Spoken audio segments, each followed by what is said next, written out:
어렵습니다. 그렇죠. 그리고 왜 이 상세한 부분을 읽으면 우리가 느껴지는 것도 없고 이게 글로 읽는다고 그렇잖아요. 이게 요리는 해봐야 알지 글로만 읽어서는 그게 뭔지 모르지 않습니까?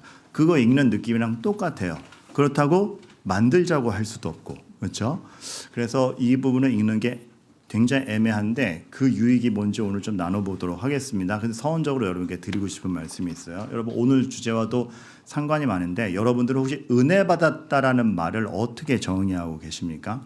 은혜 받았다라는 게 나의 만족스러움으로 먼저 체크되는 건 지극히 정상입니다. 왜냐하면 내가 만들어내지 못하는 것을 하나님으로부터 받는 것이고 세상이 줄 수 없는 것에 대해서 우리가 정말 그리스도의 십자가를 두고 하나님으로부터만 채워지는 게 교회에서 있기 때문에 은혜 받았다가 나의 먼저 충만함과 만족스러움으로 체크되는 거 지극히 정상입니다. 그런데 계속 나의 만족스러움으로만 카운트되다 보면 정지될 수 있습니다. 여러분께 하나 제언 드리는 건 좀 뒤집어 생각하셨으면 좋겠어요. 나의 만족스러움이 아니라 이것이 정말 하나님의 만족스러움에 가고 있는가. 그러니 내가 생각하고 상상하고 내가 은혜라고 느끼던 그 감정과 그 충족감이 충족돼서가 아니라 오늘 내가 예배를 드리고 내가 말씀을 읽고 감히 하나님이 우리를 보고 하시는 기대와 목적에 부합하는가. 정말 하나님의 만족스러움 앞에 내가 가고 있는가. 그래서 그거는 꼭 눈물이 나지 않아도 내가 모르던 하나님에 대한 사실을 하나 더 알았고 나의 생각 하나를 포기하고 하나님의 것을 부여잡는 그런 고통스러울지라도 그 고민의 흔적과 변화의 조짐이 있었는가. 이거 너무 중요한 거죠. 그래서 은혜 받았다라는 것은 생각지 않았던 것을 생각하게 되었다라는 개념도 있는 겁니다. 내가 스스로 생각하지 않았던 것을 말씀과 기도와 하나님을 통해서 이게 답인 줄 알았는데 아니네. 내가 정말 이게 전부인 줄 알았는데 전부가 아니네. 하나님의 방식에는 이러한 것이 있네를 점점 납득해가고 알아가는 것이죠. 그래서 어쩌면 우리는 매주의 예배와 매일매일의 삶에서 은혜를 받았다라는 것이 내가 생각하고 기대치 않았던 어떤 낯섦 속에서 하나님을 더 알아가는 걸지도 모르겠습니다. 그래서 시편 기자들은 새 노래로 찬양한다라고 했죠. 부르던 노래를 다시 흥얼거림보다 이게 끝인 줄 알았는데 더 있더라. 이 방향이 맞는 줄 알았는데 이게 맞더라라는 것에서 새 노래로 찬양한다라는 게 나왔을지 모르겠습니다. 그런데 여러분 사실 생각지 않았던 것을 생각하게 된다라는 것은 다른 말로 하면 불편하고 낯설다라는 겁니다.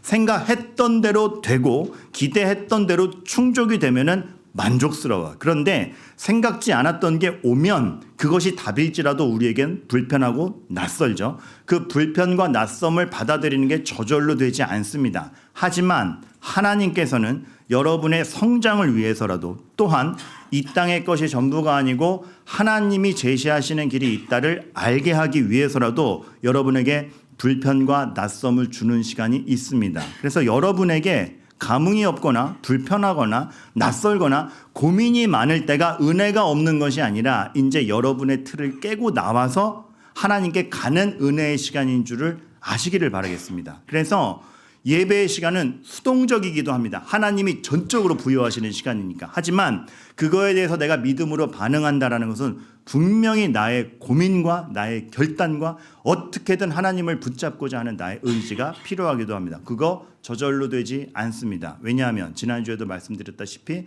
여러분은 똑딱이 단추 로봇 기계로 만들어진 것이 아니라 하나님이 여러분을 인격적으로 대하시며 성장하게 하셨기 때문에 그렇습니다. 그런데 그 가운데 부요함이 생겨요. 전 요즘에 반찬을 먹으면서 하나님의 부요함이 이와 같지 않은가라고 생각이 되는 게 어릴 때부터 부모님으로부터 혹은 할머니로부터 들은 말 중에 하나가 여러분들도 무수히 들은 말일 수도 있어요. 나이 먹으면 나물이 그렇게 맛있다라는 말씀을 들어보셨을 것 같아요. 실제로 그래요. 저는 어릴 때 소세지가 나와야 될 거 아니야. 계란 후라이라도 나와야 될 거 아니야. 후진 발음 죄송합니다. 계란 프라이즈. 이거라도 나와야 될 거 아니야 라고 하는데 안 나오는데 부모님들은 혹은 할머니는 나물 하나만 시금치 하나만 가지고도 너무 맛있게 드세요. 신기해 보였죠. 그래서 어른들이 한결같이 하는 얘기가 나이를 먹으면 나물이 그렇게 맛있다. 그런데 여러분 입맛이 변하는 걸까요? 저도 점점 시간이 가면서 놀랍니다. 아니 내가 봄동 하나를 가지고 고추장 하나와 봄동 하나로 밥 3그릇을 먹다니. 이 변하는 거죠. 왜 그렇게 되는가? 입맛이 변하는 것인가? 아니요. 부요해지는 거라 생각합니다. 비로소 나물 맛을 아는 것이죠. 옛날에 그 맛을 몰라서 그것이 무엇인지 몰라서 맛없게만 여겼던 것을 비로소 나물 맛을 아는 것이죠. 꼭 달아야만 맛있다라고 하는 것이 아닌 쓴 나물이 맛있다라고 표현하는 무수한 경험과 풍성함과 삶에 대한 해석 능력이 생기는 거죠. 제가 2부 때도 이 말을 했더니 다들 표정이 무슨 나물 하나 가지고 그런 고급 철학을 얘기하는 듯이 얘기하느냐 이 표정이었지만 저는 문득문득 느껴요. 하나님이 삶의 도처에 삶이란 이런 것이구나. 하나님이 얼마나 우리를 부요함으로 이끌고 가시고 처음 내가 달게 느끼고 맛있다라고 느끼는 것에 고정하지 않으시고 얼마나 우리를 키워가시는가. 요즘에 제가 또 신기한 것 중에 하나는 국악이 들려요. 원래 좋아하시는 분도 있겠지만 안 들렸거든요. 근데 국악이 들리고 옛날엔 지루하다고 느꼈는데 아니고 탈춤이 정말 이 팔 한 번 휘날리는 게 나비를 내라. 이해하지 못했던 것을 이해해가는 성숙. 하나님은 그것을 우리를 이 땅에서 하늘까지 하고 계시는데 그래서 여러분들에게 별걸 다 맛보게 하시고 경험케 하시는 거죠. 그렇기 때문에 여러분의 만족스러움이 아니라 하나님의 만족스러움 앞에 내가 가고 있는가 생각지 못한 것 하나라도 더 알아가고 있는 것 거기서 예배의 영광이 있는 것입니다. 반항심이라도 좋습니다. 그 반항심 가운데 납득되지 않는 것의 가운데 그래서 불만족스러운 가운데 그걸 넘어서서 더 알게 되시는 바가 있을 거라 보기 때문에 그렇습니다. 그래서 저는 이 예배가 그러한 하나님을 알아가는 시간이기를 바랍니다. 그래서 첫 번째, 오늘 설교의 목적은 첫 번째라고 나오면 어떤 성도님이 말씀해 주셨어요. 목사님, 첫 번째라고 얘기할 때 성도도 준비할 수 있게 몇 번째까지 다니는지 미리 알려주세요. 5번째까지 있습니다. 오늘 5번째까지. 첫 번째, 오늘 설교의 목적은 하나님의 마음입니다. 왜 말씀드리냐면 사실 25장, 26장을 다 보면 막 성막의 기물들과 성막을 만드는 설계도를 글로 표현한 것이라서 사실 디테일을 보면 하나하나 살피면서 재밌게 볼 수 있는 디테일이 너무 많아요. 예를 들어서 성막의 기물 중에 제 진설병 있다 그러지 않았습니까? 진설병과 그 맞은편에 등잔대가 있어요. 그런데 여러분 이것을 잘 보면 그 등잔대는 꼭 진설병 맞은편에서 그 빛을 쏘는 방향이 등잔대가 진설병을 비추게 되어 있어요. 그래서 이게 상징적으로 영적 의미로 이래요. 꺼지지 않는 성령의 은혜가 양식을 비추니 우리에게 참 양식이란 하나님이 성령의 은혜 가운데 주어지는 것인데 진설병이라는 빵으로 표현됐지만 결국 우리에게 참 양식 되시는 나중에 자신의 몸을 찢어 구원의 방편으로 쓰시는 예수 그리스도의 살과 피까지 기억할 수 있는 그리고 말씀이 육신이 되신 예수 그리스도를 볼 때에 성령의 조명을 통하여 말씀과 구원을 알 수 있는 그 신약 때나 나올 법한 개념을 이미 말씀하고 있는 게 이 상과 등에서 다 나오는 겁니다. 그러니까 성막의 구조를 살펴보는 거 너무 재밌어요. 지난주부터 제가 느끼는 건데 계속 저만 신났어요. 근데 너무 재밌어요. 그래서 오늘 말씀에서도 그런 디테일을 살피다 보면 굉장히 재밌는 것들을 알아보고 하나하나 알아볼 게 많습니다. 하다못해 청색, 자색, 홍색 실 중에 질문드립니다. 이 중 가장 비싼 실은 뭐게요? 자색. 왜 자색이라고 생각하십니까?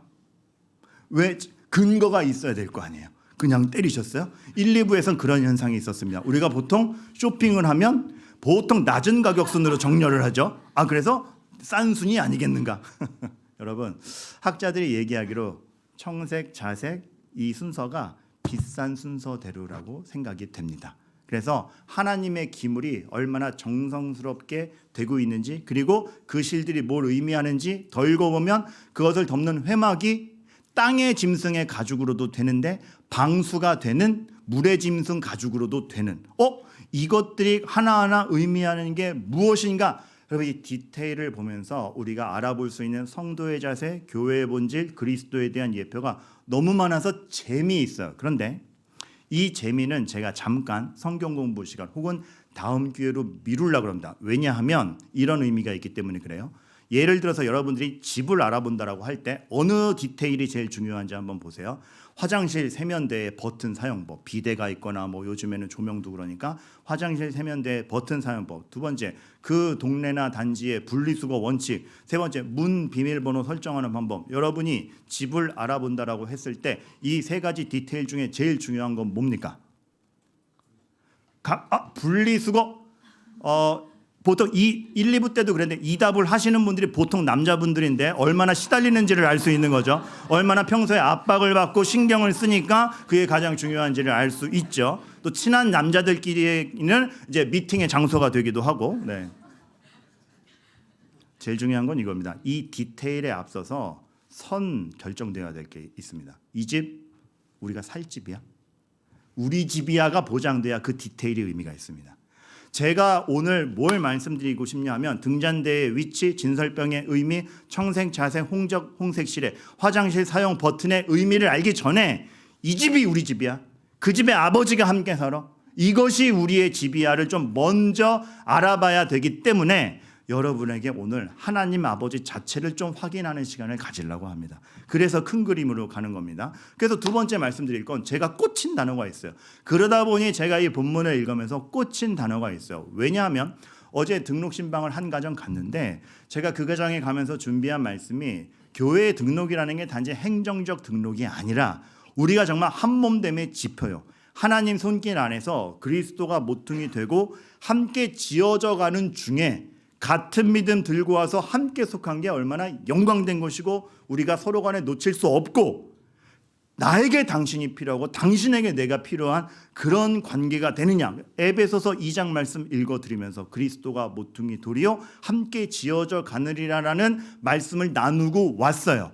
근데 그 말씀을 나누고 와서 설교 준비를 하는데 정말 마음의 감동소에 확 꽂히는 단어가 이 성막을 만드는데 서로 연결하여 그 휘장을 이을 고를 만들어 이어질 하나님께서 바울이 신약 성경의 그 원리를 깨달은 것이 아니라 하나님이 이미 성막을 지으시면서 내가 너희와 함께 있겠다. 너희와 함께 있는 이 장소에 그 부분이 그냥 지어지는 것이 아니라 연결되어 하나를 표상하고 그리스도 안에서 하나됨을 표상하고 이어지고 그거를 믿음의 자손들에게 독특한 건축 방식으로 남기신 거죠. 하나님은 똑같은 개념을 계속 말씀하고 계시는구나. 여러분이 먼저 확신할 거, 얼마나 하나님이 구약 백성이나 신약 백성이나 차등 없이 물론 양태의 차이는 있었습니다. 그림자와 실물의 차이는 있죠. 하지만 그 복음의 사실에 대해서는 차등 없이 한결같이 똑같은 말씀을 하고 계시는구나. 그 한결같음을 아셔야 되고 그 한결같음 중에 중요한 의미가 그리스도 안에서 너희가 한 몸이다.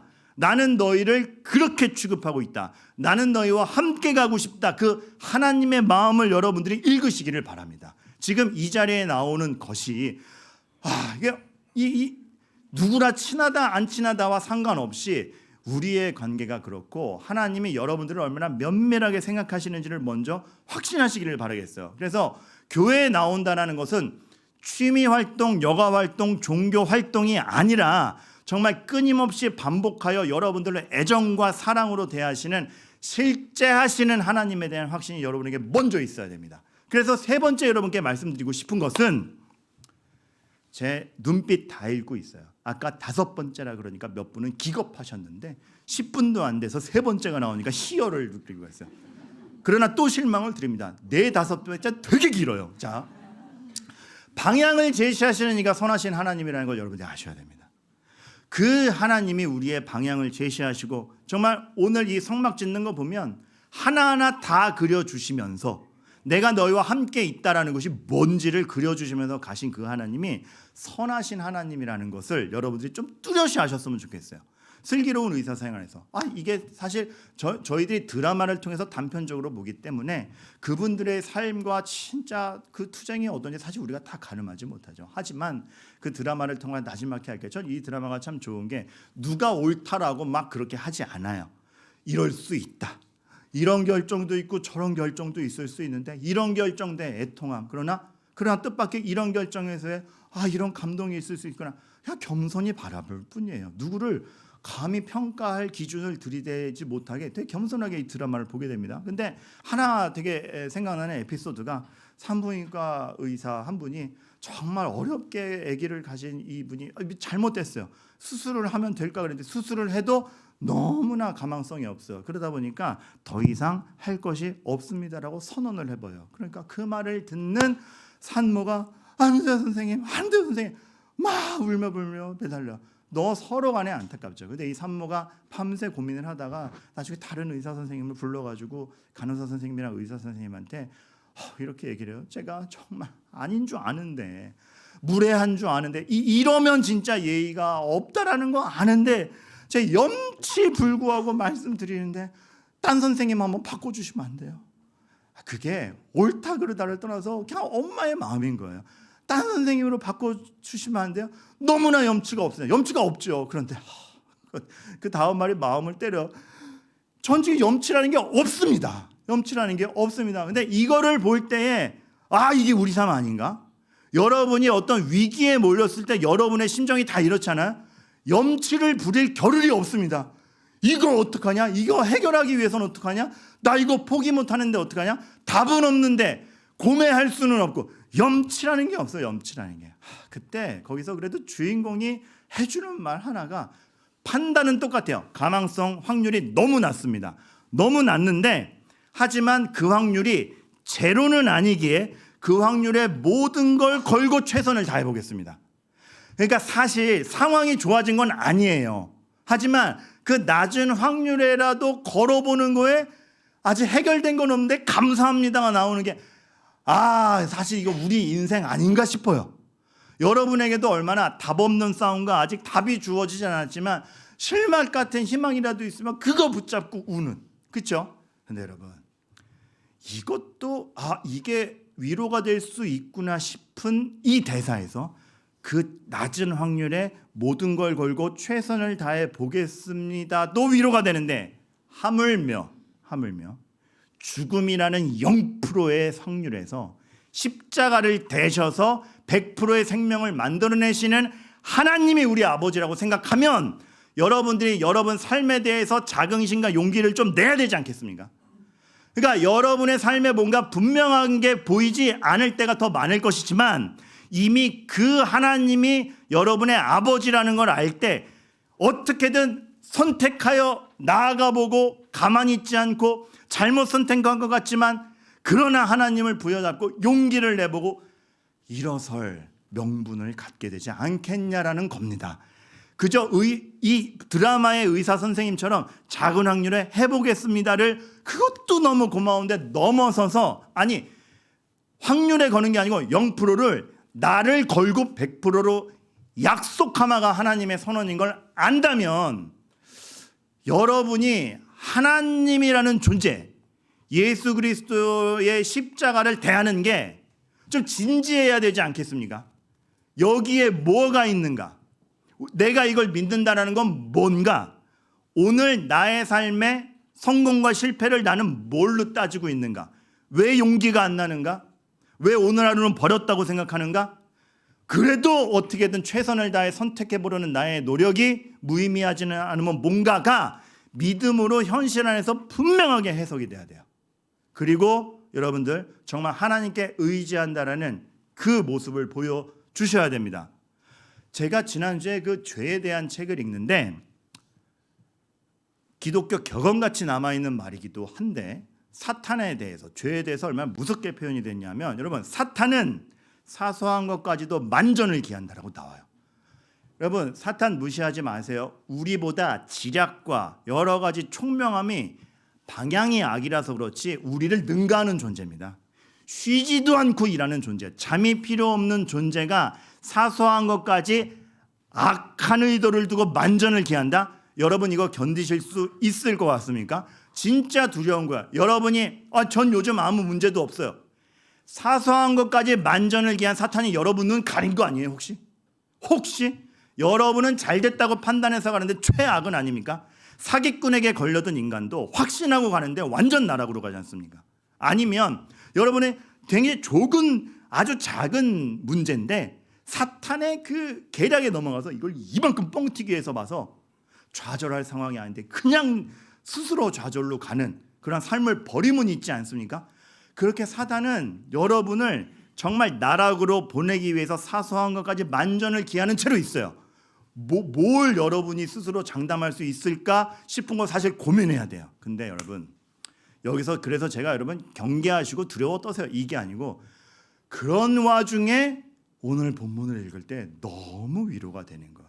왜요? 하나님은 어떤 하나님이다? 너희와 함께하기 위해서 매 폭의 길이는 28규빗이고 너빗은 4규빗이고 각 폭의 장단을 갖게 하고 이건 여기다가 두고 사단이 사소한 것까지 만전을 기하는 거랑은 잽도 안 될 정도의 내가 너희와 함께하기 위한 그 면밀함과 자세한 정성을 다 투영하시는 분이 하나님입니다. 사탄의 만전보다 사단을 주관하실 뿐더러 그 사탄의 만전보다 훨씬 더 디테일하고 관심 있으시고 애정이 있으시고 여러분의 삶에 개입하는 데 있어서 진짜 주도 면밀하게 애쓰시는 하나님, 이 설계도 하나하나를 그려주시는 게 이 정도로 길이 하나 다 정해주시고 이렇게까지 만전을 기해 주시는 하나님이 나에게 있다라면은 내가 진짜 의지해야 될 게 무엇인가? 어찌 기도하지 아니할 수 있는가? 어찌 내가 변화하지 않을 수 있는가? 내가 어떻게 하나님의 말씀을 무시할 수 있는가? 여러분 정말로 치열하게 진중하게 이 생각이 나와요. 방향을 제시하시는 이가 선하신 하나님이요 그가 우리의 아버지고 함께 계신다라는 각오를 오늘 본문에서 우리가 성막을 지어주시는 것에서 보는 거 아닙니까? 0%의 죽음에서 100%의 생명을 만들어내시는 그 하나님이 여러분의 하나님. 그럼 여러분들도 하나님을 알아가고 신앙생활 하는 데 있어서 조금 더 정성을 더하시기를 바라겠어요. 오셔서 은혜 받았다 위로 받았다 너무 중요한 일입니다. 근데 그것을 넘어서서 아까 얘기했듯이 여러분의 충족감을 넘어서서 나는 하나님의 만족으로 가고 있는가? 그 하나님은 어떤 방법을 쓰시고 무엇을 해가고 계신가를 그 하나님이 누군가를 알아야 돼요. 그때 생소한 게 있어. 내 생각에선 이랬는데 아니네. 이렇게 일 안 하시네. 안 채워주시네. 등등등의 하나님이 발견될 때 그 모순을 극복하시고 하나님을 알아봐야 돼요. 이산가족 프로그램은 전 굉장히 한때 그 눈물 나는 장면들이 항상 이 기억에 남아서 종종 봅니다. 기억에 남는 여러 가족들이 있어요. 근데 한 번은 이산가족에서 만난 아빠를 찾은 한 가정의 10년 뒤에 그 후기를 촬영한 게 있는데 그 이산가족 분들의 얘기, 그 자녀의 얘기를 들은 게 처음에 아빠를 찾았다라는 그 감동이 모든 걸 다 해결해 주더래요. 아빠를 찾았다라는 사실 하나로 모든 그 고난이 싹 물러가는 것 같은 느낌. 근데 여러분 현실은 혹독하게 금방 옵니다. 살다 보니 그걸 아빠를 찾았다라는 느낌 자체가 희석될 때 또 다른 기쁨으로 오는 게 무엇이냐 하면 같이 살아보니 아빠는 이런 사람이었구나를 아는 그 재미. 아빠는 시금치를 좋아하시는구나. 아빠는 피자를 드실 때 빵을 남기는구나. 아빠는 내가 운동화 꾸겨 신는 걸 싫어하시는구나. 피곤함이죠. 그런데 그 피곤함 중에 아빠가 없었다가 찾은 사람 입장에서는 아빠가 이런 분이라는 걸 알고 그 아빠에게 적응해가는 것 자체가 너무 기쁜 거예요. 여러분이 하나님을 만났다라는 게 추상적으로 남아있지 않고 그 하나님이 누구인가? 그 하나님은 뭘 하시는가? 즉 하나님이 공의롭다라는 게 무엇인가? 어쩔 때는 내 생각과 정반대로 가시는 우리는 되게 이기적이어서 내 생각대로 안 되면 하나님 없다 그러는 게 우리죠. 그런데 우리는 성숙해야죠. 내 생각대로 안 될 때 그럼 하나님은 뭘 좋아하시지를 생각해낼 수 있는 성도가 되어야 된다는 것입니다. 그런 기쁨들이 충만하시기를 바라겠어요. 정말 그러한 하나님의 살아계심과 정말 내 아버지 되심과 우리와 함께 계심에 대해서 여러분들이 정말 적극적으로 실제적으로 인격적으로 교제하며 아시는 여러분들이 되시기를 간절히 바라겠습니다. 그래서 오늘 너무 안 발랐더니 머리가 금방 산발이 되는데 이해해 주시기를 바라겠고 누가 선해 보인다 그래서 이렇게 좀 하고 왔는데 선함을 넘어서서 이제 산발이 되고 있습니다. 근데 이해해 주시길 바라고 저의 헤어스타일이 여러분에게 방해가 되지 않기를 바라며 그러기 때문에 여러분들 하나님이 그 하나님의 일하심을 정말로 체감하게 하시기 위해서, 잘 보세요. 성막을 짓는데 니네가 만들었습니다. 그렇죠? 네 번째, 니네가 지어랍니다. 아니, 구원하셨으면 광야에 있는데 재료도 두시고 기적적으로 주시고, 알라딘 진이 얼마나 좋아, 딱 하면은 딱 생기잖아요. 그게 하나님 해 주시지. 재료 모아라, 니네가 금 바쳐라, 만들어라, 설계돈 내가 줄게, 니네가 지어라죠. 되게 피곤해요. 근데 여러분, 니네가 지어라라고 하시는 게 우리를 향한 하나님의 기가 막힌 존중임을 여러분들 이해하시기 바랍니다. 그게 어떻게 존중입니까? 지금 광야에서 여러분, 아담이 가장 첫 번째, 성경에 기록된 것 중에 가장 먼저 한 일이 뭐죠? 정답이 뭐 들린 것 같습니다. 뭐죠? 맞습니다. 누구의 이름을 지었죠? 1번 민근이, 이거 안 하겠습니다. 동물의 이름을 지었죠. 여러분, 이거 영광된 겁니다. 왜냐하면 하나님이 본인의 피조물을 본인이 만드셨으니 본인이 지으시면 되는데 아담이 어떻게 하는지 지켜보셨습니다. 그 말인 즉슨 아담이 타락하기 전에는 동물을 딱 보고 하나님이 어떤 본질로 어떻게 지으셨구나, 너는 이런 특징을 가졌으니 네 이름은 뭐다라고 할 수 있는 하나님의 마음을 직격으로 알 수 있는 그 선함이 있었다라는 사실 하나, 그리고 그것에 대해서 하나님이 만족하셨다라는 것 둘, 하나님의 마음과 인간의 마음이 정말 너무 기쁨 가운데 일치하고 하나님은 그걸 아담에게 위임하실 정도로 아담을 사랑하시고 애정하시고 신뢰하신 거죠. 그리고 그만큼의 존중을 받는 아담이었습니다. 그 마음을 잃지 않으신 거예요. 니네가 지어라. 내가 원하는 바를 니네가 지을 수 있다. 니네에게 위임한다. 여전히 나는 너희들을 신뢰한다. 너희들이 내 마음을 알았으면 좋겠다. 너희의 손과 발을 통해서 나의 일을 하라. 여러분들의 주일학교 교사 선생님들, 주일학교에 가서 하는 모든 몸부림과 몸짓, 그 애씀, 여러분들의 교회에 오심, 정말 하나님이 기적 하나 확 보여주시면 화끈할 것 같은데 하나하나 일 처리하는 게 면제되는 게 없고 전도에 미련한 말로 해야 되는 그것들을 통해서 하나님이 보여주시는 거죠. 너희에게 위임했고 너희의 발걸음이 헛되지 아니하며 너희의 수고를 통해서 너희가 나의 마음을 알았으면 좋겠고 나는 너희와의 관계를 포기하지 않는다. 니네가 지어랍니다. 여러분에게 삶이 맡겨지고 여러분에게 직분이 주어지고 혹 피곤하실지 모르겠지만 삶의 어떤 형편도 자동으로 면제되지 않는 저는 개척을 결심하면 기적이 훅훅 일어날 줄 알았어요. 그래서 어디로 이사해야 되지 고민 안 하고 기적처럼 막 뭐 귀인을 만난다거나, 그럼 점이잖아요. 오늘 동쪽으로 하면 귀인이 나타나. 하나도 자동으로 되는 게 없고 그때 집값 오르는 직격탄의 고민 다 얻어맞고 대출 심사를 받기 위해서 그날 대출하는데 진짜 비굴하게 앉아서 대기하라고만 한 것만 2시간 반, 서류 사인할 것, 그러니까 이게 목사는 종교인이다 보니까 보장되는 게 없어가지고 사인을 더 많이 해야 돼. 약속을 더 많이 해. 사인하는 것만 몇십 개 사인하는 것만 뭐 50분 걸렸던 그 기억. 그리고 또 저를 응대하신 분이 실수를 해가지고 그 서류 아니래요. 또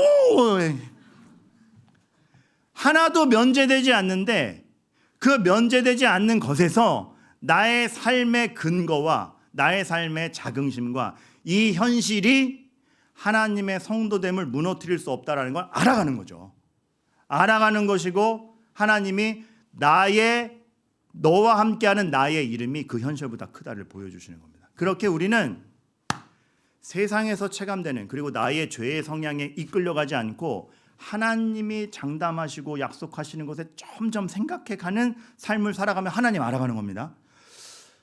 여러분 웨스트민스터 신앙고백서라는 게 있어요. 장로교 전통에서는 그 정말 신앙의 정수를 5년 동안 목사와 정치가들이 모여가지고 하나님이 원하시는 예배가 무엇이고 말씀이 말하는 정말 우리의 신앙이 무엇이냐를 웨스트민스터 사원에서 그냥 정말 하루에 몇 시간씩 거의 뭐 12시간의 거의 근거하는 시간을 매일매일 5년 동안 해가지고 만든 문서인데 여러분 웨스트민스터 사원 아시죠? 엘리자베스 여왕 그 장례식 한 그곳 영국에 가면 런던에 가시면 런던의 그 큰 시계탑 유명한 거 빅뱅 있잖아요. 그 빅뱅 옆에 있는 그 사원이 웨스트민스터 사원입니다. 여러분 그 혹시나 여러분들이 영국 여행을 가신다면 저를 가이드로 쓰시면 싼 값에 정말 고급진 가이드를 받으실 수 있다면 안내해드리면서 그 웨스트민스터 사원에서 정말 고민과 기도 가운데 말씀이 얘기하는 믿음이 무엇이냐를 정의한 웨스트민스터 신앙고백서라는 게 있어요. 거기 6장에서 죄인된 인간의 상태를 말씀 가운데 이렇게 정리해요. 우리는 선을 행하려는 마음을 결코 가지지 못하고, 부족하다도 아니에요, 결코 가지지 못하고, 하나님 없이는 선을 생각할 줄도 모르고 그것을 행할 능력이 전혀 없고 생각, 정서, 관심, 의지 전혀 없는 겁니다. 그러니까 좀 부족하다가 아니고 선택지에도 없어요. 선함에 대해서 반응하지도 않고 상상하지도 않는 겁니다. 모든 선에 반대하며 고의적으로 막 하지 않아도 태생 자체가 그래요. 나 좋은 대로 하면 그게 다 선에 반대되는 온갖 악으로 치우치는 성향이 있다예요. 이게 인간의 상태예요. 근데 거기서 이 0%의 악함과 0%의 죽음으로 가는 아무런 소망 0%인 이 상태에서 하나님이 자신을 걸고 우리를 뽑아내셔서 이끌고 가시는 거 아닙니까? 여기에서 우리가 사실 얼마나 내장담이 아니라 하나님 앞에 내 생각이 맞을까라는 그 고민과 분투와 말씀을 깨닫고자 하는 그 노력이 그냥 교양적 차원이 아니라 삶을 걸고 일어나야 되는지 우리는 사실 뼈저리게 느껴야 됩니다. 하나 예를 들게요. 사람의 대화라는 게 그렇습니다. 항상 오해를 만들어냅니다.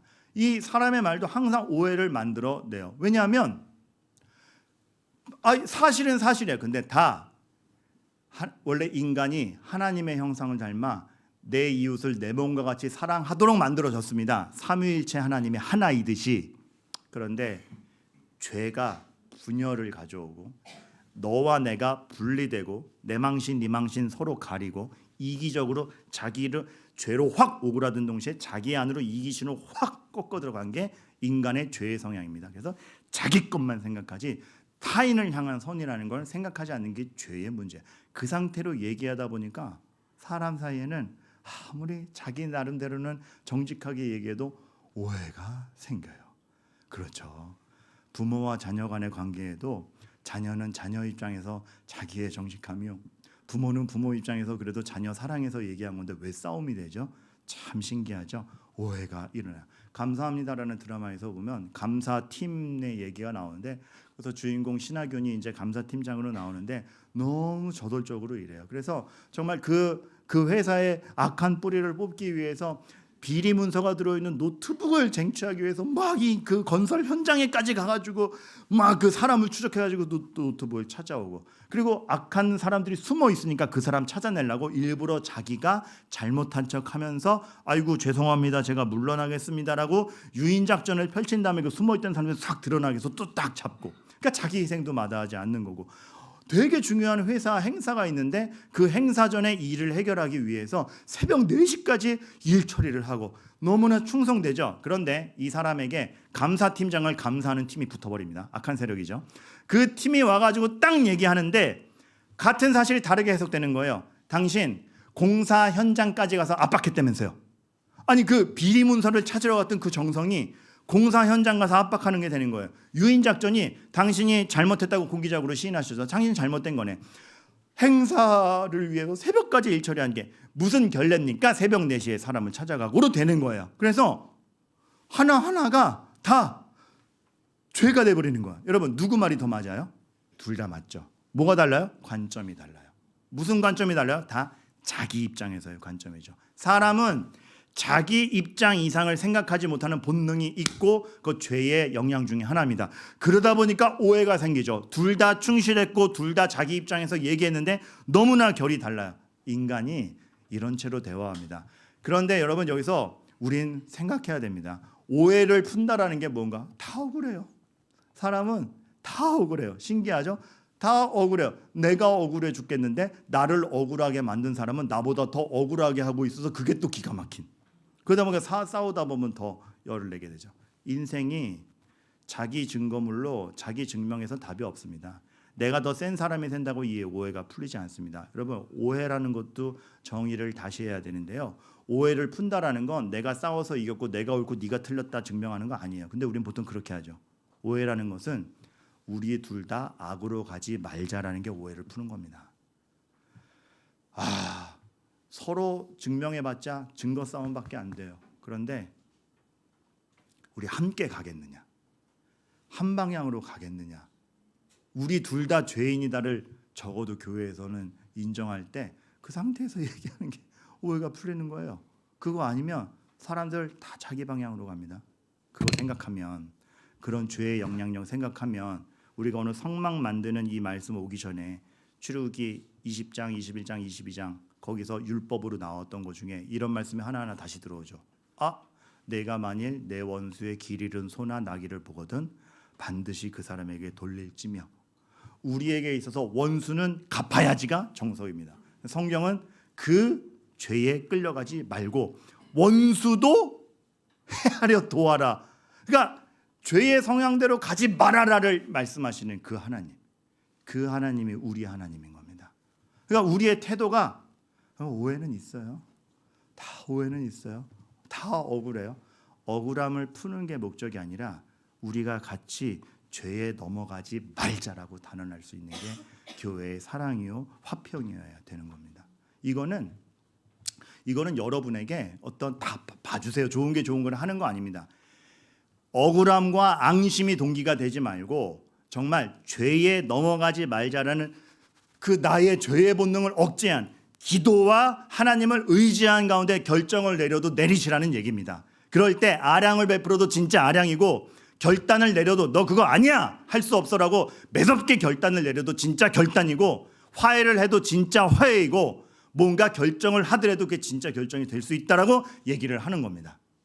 여러분, 그래서 이 말씀을 실천하는 데 있어서 너무 어려우면 실용호흡법, 죄에 넘어가지 않는 실용호흡법 하나만 알려드리도록 하겠습니다. 자, 여러분 다 한번 이제 생각해 보세요. 여러분들의 자녀든 여러분들의 배우자든 여러분들의 친구든 내가 먹으려고 맛있게 따라놓은 음료수가 있는데 야 여기 유리컵 있으니까 조심해라라고 말을 했음에도 불구하고 지나가다가 툭 쳐서 와락 엎어지고 유리잔이 깨졌어요. 여러분의 반응은?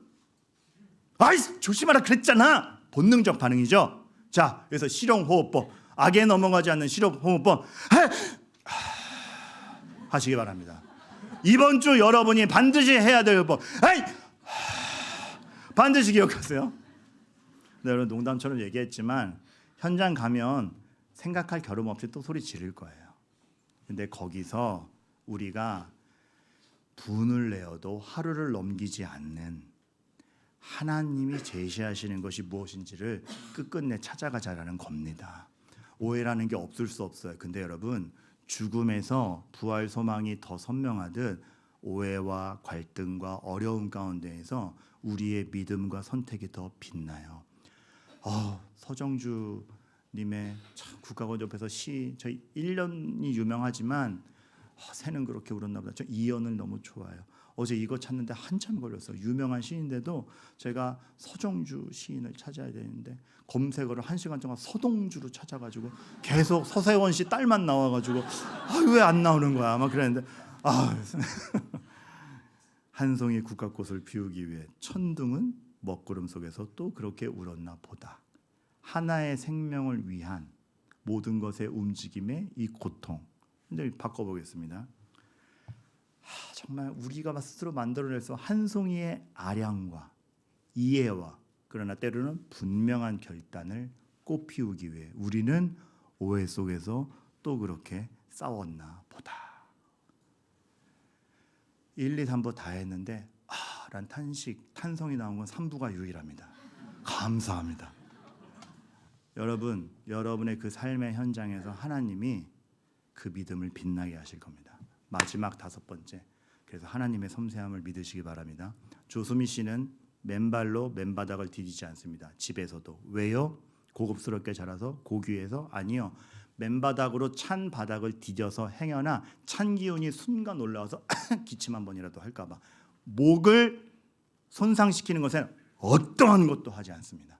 이렇게 디테일해요. 근데 그게 피곤한 삶이 아니라 그렇게까지 목을 지켜내서 무대 위에서 노래를 할 때 정말 어떠한 방해도 받지 않고 쩌렁쩌렁한 목소리가 나올 때 그 기쁨과 희열, 하나님이 얼마나 섬세한지 여러분이 어떤 죄의 찬 기운에 조금 더 여러분을 방해하지 않도록 하나님이 여러분을 지도하고 계심을 아시기 바랍니다.